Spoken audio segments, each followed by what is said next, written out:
Assalamualaikum warahmatullahi wabarakatuh. Guys, ketemu lagi sama Arif di Praja Channel, di mana channel ini bisa ngebahas tentang apa aja yang bisa bermanfaat buat kalian.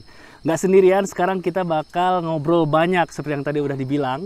Kita bakal ngobrol banyak banget sama temen dulu waktu pas di kampus. Wow, udah lama banget ini nggak ketemu. Baru diketemuin sekarang pas kemarin Om lagi live. Ya. Dikabarin, Om ayo kita collab. Akhirnya jadi sekarang gitu. Bisa hari ini ya. Hari ini. Dikenalin nih, namanya Om Andre, owner dari Dom Sherpa. Nah, jadi kalau misalnya kalian yang suka main ke alam, butuh peralatan, butuh tools untuk pendukung kalian di alam, nih yang punya Dom Sherpa. Bisa datang ke Dom Sherpa untuk keperluan peralatan pendakian, hiking, trekking. Oke lah, datang ke Dom Sherpa. Iya. Oke. Gitu. Om, udah lama banget kita nggak ketemu. Iya nih, itu udah hampir 11 tahunan ya. 11 tahun memang, yang namanya kesibukan setiap orang berbeda-beda ya. Bener. Itu. Jadi kita ketemu dalam satu ketika rekan saya ini si Om Arif nih, mereka sama di outdoor juga. Wah, kenapa enggak gitu? Kita ketemuan dan alhamdulillah hari ini bisa ketemu ya. Iya. Gitu. Karena kebetulan memang channelnya Arif di Praja ini kemarin mungkin masih acak adut sih, cuman masih ngebahas tentang ya seputaran review lah, dan kali ini kita pengen refreshing sedikit gitu. Kita bakal ngobrol banyak nih sama Om Andre tentang apa sebenarnya Dom Sherpa. Belum pernah dibahas sebenarnya di channelnya sendiri pun belum pernah dibahas. Dan kalaupun misalkan kalian pernah pakai produknya, nah kalian nanti bisa tulis di kolom komentar kalian seperti apa reviewan produk yang pernah kalian pakai gitu. Om, nih sekali lagi saya mau tanya nih, Dom Sherpa awal mulanya kapan? Oke, ini teman-teman baru nih ya di channelnya Om Arif jelasin tentang Dom Sherpa nih, karena saya memang belum bisa. Jadi Dom Sherpa itu awal mulanya sekitar tahun 2012 ya. Jadi kenapa Dom Sherpa? Jadi Dom itu kan kubah ya. Kubah itu bisa diartikan sebuah komunitas. Komunitas ini teman-teman bisa dari kalangan pendaki gunung, yang suka hiking, camping, outdoor. Itu bisa dibilang komunitas lah seperti itu. Nah, Dom itu menjadi kubah. Kemudian juga Sherpanya adalah seorang yang expert di bidang pendakian. Cuman kita ngambil kata Sherpa itu bahwa setiap Sherpa itu harus punya survive, tapi survive itu nggak harus di alam, tapi survive di kota itu seperti apa juga gitu. Jadi ketika kita survive di alam, kita aplikasikan kalau survive di kota harus gimana sih gitu kan. Kalau survive di alam kan itu misalnya kita butuh air, sedangkan di kota kita butuh profit kali ya, seperti itu. Jadi intinya Dom Sherpa itu adalah asal sebuah komunitas. Jadi kita mewadahi, kemudian juga dari situ karena saking banyaknya peralatan, jadi kita kita bareng-bareng bakal share ke teman-teman komunitas nih, seperti itu, agar setiap barang yang dipakai itu lebih disiplin, lebih terjaga juga gitu kan. Karena memang pernah dipinjam sama ada satu rekan juga, ketika barang kembali itu rusak, jadi tanggung jawabnya nggak ada gitu. Ketika saya bareng komunitas teman-teman kumpul satu barang, kita jadiin oke lah kita share nih dengan sistem penyewaan. Dari situ akhirnya kan si orang yang bersangkutan juga bisa bertanggung jawab ya dengan barang yang dipinjamnya. Jadi awal mulanya dari situ. Jadi istilahnya mah jangan mentang-mentang udah sewa ya. Jangan mentang-mentang udah sewa kembaliin dengan kondisi yang tidak seperti pada awal disewa gitu. Nah, betul. Dan jadi gini Om, sebenarnya ada tujuannya nih kita saya sendiri ngajakin collab. Yang pertama, kita semakin hari itu semakin mengamati juga ya. Kita mengamati juga teman-teman tuh pasti banyak banget yang pengen main di alam. Dikit-dikit healing. Nah, mungkin kalau misalkan Om Andre ini sendiri bisa ngasih referensi atau tips nih healing ke alam supaya aman tuh. Taruhlah misalkan alamnya yang kayak gini nih, nggak jauh-jauh jadi yang masih terjangkau dan masih banyak yang datang secara untuk keluarga lah gitu, tapi masih aman gitu. Jadi kalau teman-teman memang punya misalnya punya temen nih, pasangan atau keluarga gitu ya, Yang pertama sih memang cari tempat yang dekat dengan lokasi rumah atau kota ya. Misalnya contoh lah, misalnya yang nggak terlalu jauh gitu kan, ada Batu Kuda, ada Gunung Putri gitu. Kalau di Bandung? Nah kalau di Bandung gitu kan. Nah jadi yang dibawa itu sebetulnya sih bahan makanan dulu ya, bahan makanan ya, otomatis air minum sih itu sudah pasti, karena ketika kita berwisata ke tempat, ke alam, itu air minum memang udah satu keharusan seperti itu. Jadi air minum, kemudian juga peralatan yang dibawa nih, kalau teman-teman memang mau botram, ya mungkin yang lebih safety-nya terhadap bisa menahan panas sama hujan itu adalah flysheet. Jadi teman-teman yang lihat di belakang ini adalah flysheet, itu bisa bikin mood teman-teman nyaman lah gitu ya dari panas matahari. Kemudian juga ketika tiba-tiba gerimis seperti itu gitu kan. Sebetulnya setelah itu ada, itu teman-teman bisa bawa makanan sendiri sih sebetulnya gitu kan. Tapi ketika teman-teman pengen lebih lagi ya bisa bawa peralatan kompor, kemudian masak-masak sambil di alam. Sebetulnya udah cukup gitu, bawa keluarga di alam juga seperti itu gitu kan. Jadi intinya yang penting bawa bahan makanan logistik sama peralatan yang bisa dianggap safety lah untuk kita gitu. Sebenarnya sih nggak usah banyak bawa barang-barang ya. Kalau misalkan kita mau main, mau apa ya, berkunjung ke suatu tempat, karena yang jadi permasalahan juga setelah itu adalah sampah. Nah jadi memang kita juga sebetulnya menerapkan ketika kita berwisata ke alam gitu ya. Jadi sampah itu dibawa kembali, itu kita bawa kasak atau kantong plastik sendiri gitu teman-teman. Jadi tinggal bawa aja. Kalau saya sih biasa masukin lagi ke tas, tapi ketika nanti di pos awal ada wadah tempat sampah, ya tinggal buang situ aja sih sebetulnya, mudah seperti itu gitu. Itu aja sih sebetulnya. Itu ya tips. Jadi kalau misalkan teman-teman semuanya pengen main healing ke alam, jangan lupa cari yang friendly lah, jangan terlalu ekstrim. Wah stres nih kerjaan segala macam, pengen healing, carinya yang anti mainstream, ke hutan itu janganlah. Sayang gitu kan, sayang sama nyawa terutama ya. Apalagi sekarang banyak banget tuh yang hilang-hilang di hutan segala macam gitu. Gitu Om. Terus ini lagi, sekarang kegiatan sehari-hari apa Om? Kegiatan sehari-hari yang pertama sih tetap ini ya, di Dom Serpa ya. Jadi karena banyak barang yang keluar masuk, otomatis kan harus ada perawatan juga, maintenance kan. Ketika ada yang barang yang keluar, kemudian ketika barang kembali kita cek seperti itu gitu ya. Kemudian juga sambil pengembangan ya, kita biasa sih 1 bulan sekali itu hiking atau camping ya. Kita sih sebetulnya ngasih informasi juga buat teman-teman, referensi ketika berkegiatan di alam itu seperti apa gitu kan. Kemudian juga barang yang dibawa itu mungkin teman-teman bisa lihat di setiap episodenya. Jadi apa yang dibawa, kemudian juga seperti apa sih randan-randannya kayak gitu kan. Itu hal-hal detail. Jadi teman-teman bisa lihatlah sebetulnya kayak gitu sih. Itu aja sih. IG-nya apa Om, sama YouTube-nya Om? IG-nya sama YouTube-nya sama Dom Serpa seperti itu. IG sama YouTube-nya Dom Serpa, jangan lupa di follow dan juga di subscribe ya.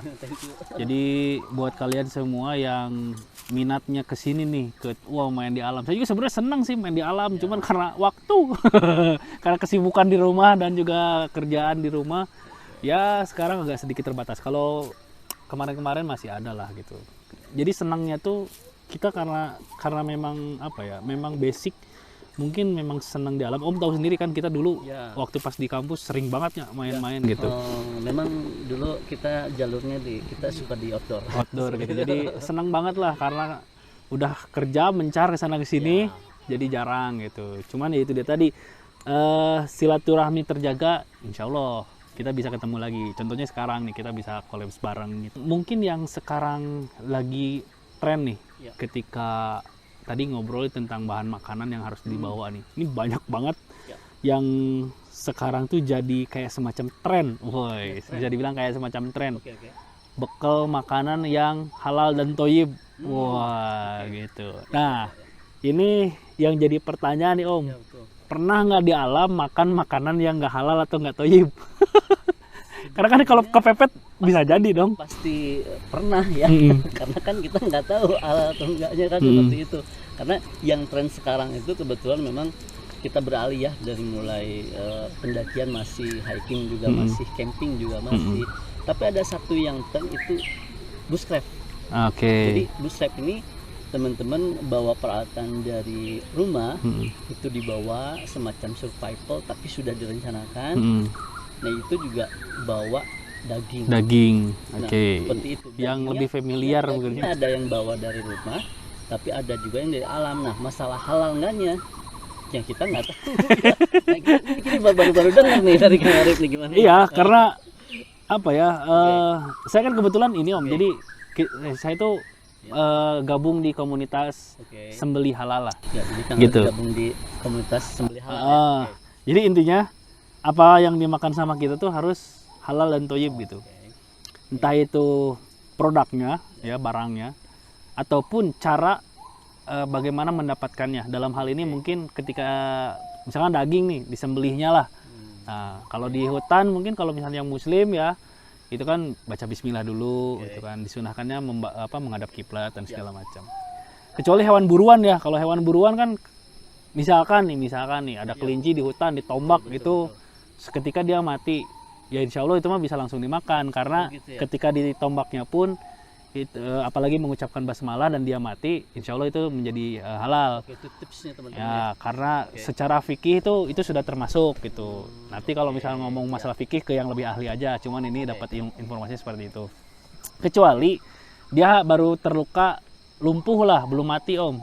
Nah itu baru harus disembelih dulu. Misalkan. Jadi kalau misalnya masih terluka, lumpuh belum mati, ada lagi ya? Harus disembelih dulu.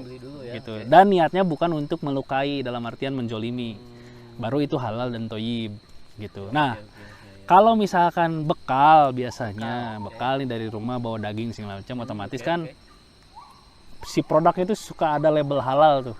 Nah, suka ada label halal. Tolong itu juga diperhatikan teman-teman. Jadi kalau misalkan tidak diperhatikan, ya cari yang amannya aja. Bawa bekal yang sudah jelas-jelas halalnya gitu. Terus ada pertanyaan misalnya, wah ada yang namanya di alam kita nggak tahu, di alam mana ada hewan yang berlabelkan halal?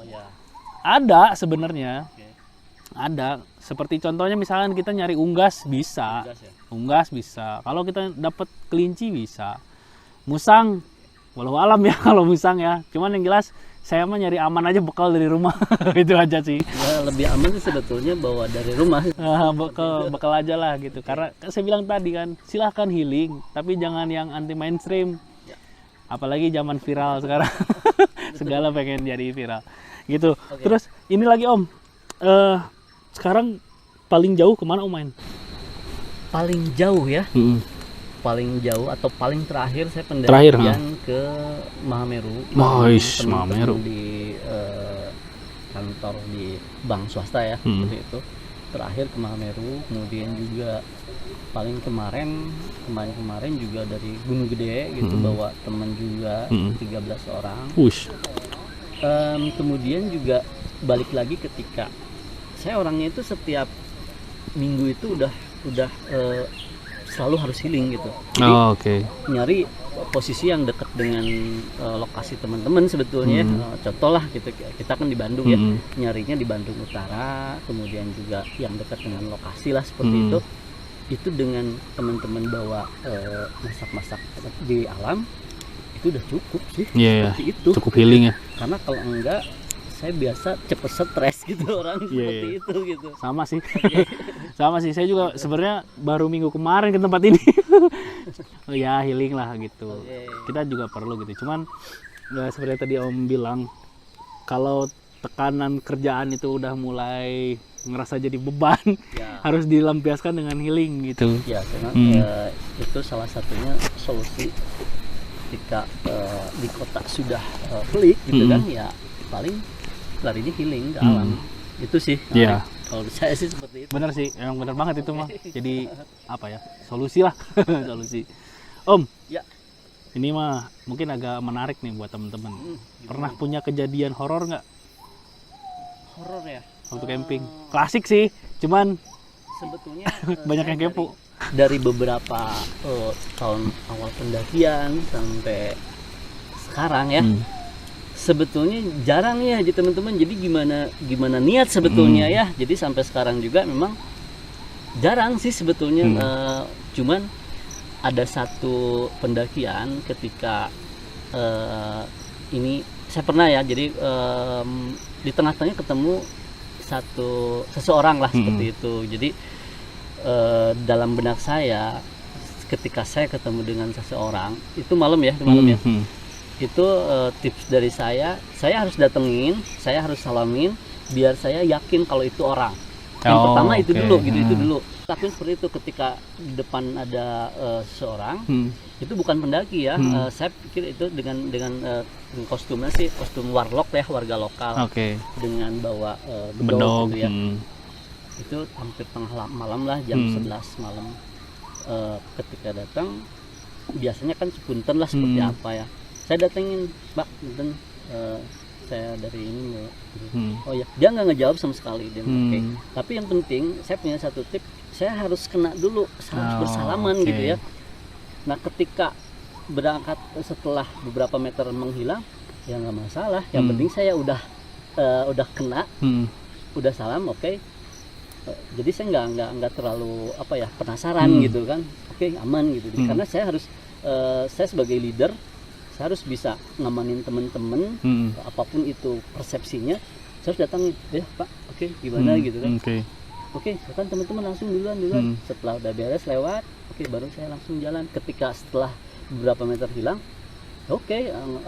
saya nggak rumit karena saya pendakian masih jauh gitu kan. Nanti kita biasanya dibahas di bawah seperti itu, setelahnya gitu. Ya. Tapi ingat gak Om itu di mana lokasinya Om? Ciremai. Iya, Ciremai. Ini terkenal tuh. Jadi kalau Ciremai itu bagi yang muslim, ibadah sholat itu harus tepat waktu lah, penuh gitu kan. Kalau nggak penuh biasanya sih ada kejadian-kejadian gitu kan. Kadang suka dilinglungin. Nah itu linglung, ceritanya memang dilinglungin. Gitu kan. Jadi ceritanya teman-teman ini karena kecapean, kita datang stay di spot pos itu jam 1 malam, tiduran semuanya, sholat subuh lewat. Ya. Ketika pulangnya itu semua dilinglungin, balik lagi sampai akhirnya teman-teman baca Al-Fatihah semuanya bareng, kabut kebuka, sampailah di lokasi. Agak merinding juga ini, jadi balik lagi ke pendakian dulu ya.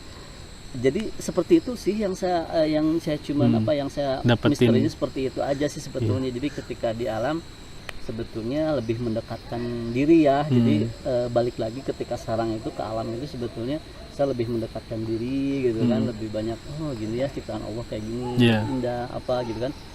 Nanti lebih terasa buat temen-temen gitu, feelingnya di sana gitu. Ya kan. Jadi memang yang namanya di alam ya, di alam kan nggak ada yang tahu ya mau dimanapun itu tempatnya. Jangankan di alam lah, mungkin di rumah kita juga kalau misalkan kita ngerasa bahwa kita nggak terlalu ya jangan sompral lah dimanapun berada gitu, apalagi di alam gitu.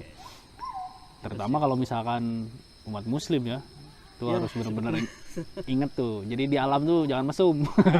Wah itu gitu.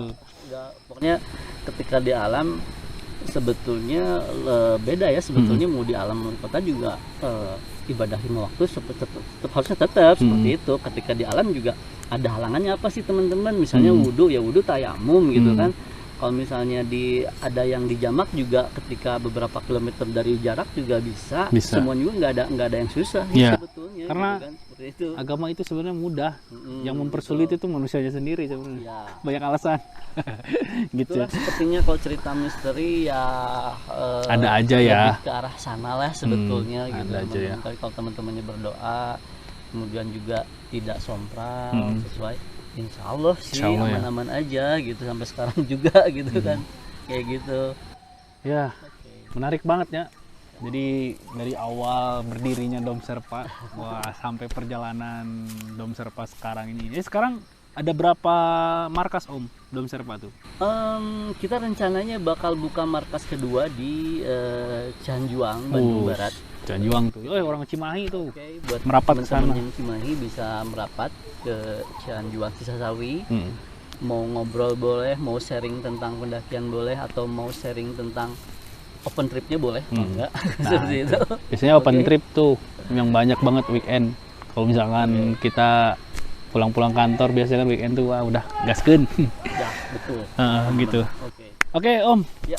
Mungkin sekarang gitu aja dulu Oke. obrolan kita. Ya. Kita nanti bakal lanjut lagi bikin konten yang episode selanjutnya. Ya. Jangan lupa di subscribe dan juga di follow akun Instagram dan juga YouTube-nya apa tadi Om? YouTube-nya sama Instagram-nya Domser. Dom Serpa. Jangan lupa di subscribe dan juga di like juga di share YouTube channel Arif di Praja Channel. Terima kasih banyak. Mohon maaf kalau misalnya ada salah-salah kata. Saya Arif di Praja dan juga Om Andre pamit. Terima kasih. Bye bye. Salam sukses selalu buat kalian. Assalamualaikum warahmatullahi wabarakatuh. Oke.